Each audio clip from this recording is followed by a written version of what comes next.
மாண்புமிகு ஸ்டாலின் அவர்கள் பேசும்போது சொன்னார், எங்களுக்கும் தமிழ்நாட்டிற்கும் டெல்லிக்குமான போட்டி இந்த தேர்தல். அவர் சொன்னது தமிழ்நாட்டிற்கும் டெல்லிக்குமான தேர்தல் என்று சொன்னார். நான் சொல்லுகிறேன், முதலமைச்சர் ஸ்டாலின் அவர்களே, இது ஒரு குடும்பத்தின் ஆட்சிக்கும் தமிழ்நாட்டு மக்களுக்குமான தேர்தல். இது ஒரு குடும்பத்தின் ஆட்சிக்கும் தமிழ்நாட்டு மக்களுக்குமான தேர்தல். குடும்ப ஆட்சியை முடிவு கட்டுகின்ற தேர்தல் இன்றைக்கு மலைக்கோட்டை மாநகரிலே நடைபெறுகிறது.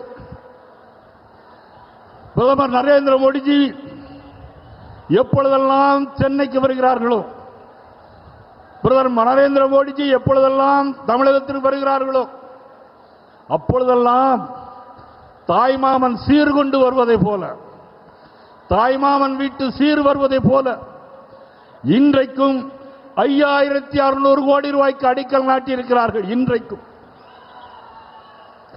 மதுரைக்கு வரும்போது 4400 கோடி ரூபாய்.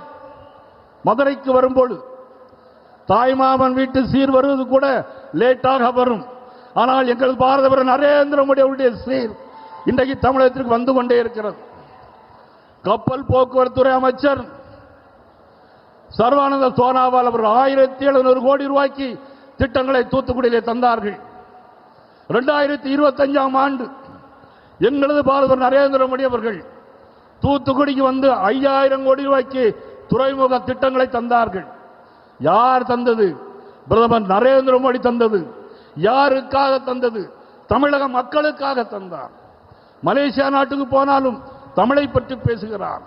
எங்கு போனாலும் தமிழ் கலாச்சாரம் பண்பாடை பற்றி பேசுகின்ற மாபெரும் தலைவர் நரேந்திர மோடி அவர்கள் இன்றைக்கும் 5600 கோடி ரூபாய் தந்திருக்கிறார்.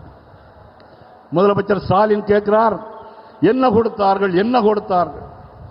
கடந்த காங்கிரஸ் திமுக ஆட்சி மத்தியில் இருந்ததை காட்டிலும் 14 லட்சம் கோடி ரூபாய் தமிழகத்தில் தந்த மாபெரும் தலைவர் நரேந்திர மோடிஜி அவர்கள் 14 லட்சம் கோடி ரூபாய் தந்தது நமது பிரதமர் நரேந்திர மோடி அவர்கள் மறுக்க முடியுமா?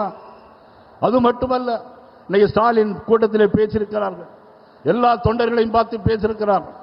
கிரிக்கெட் போட்டியில் கடைசி பந்து வேகமாக வீசணும் அப்படின்னு சொல்லியிருக்கார்.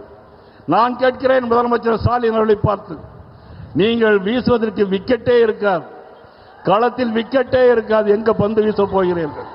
வெகு விரைவில் அதற்கான காரணம் தன்னுடைய மக்களுக்கான ஆட்சி.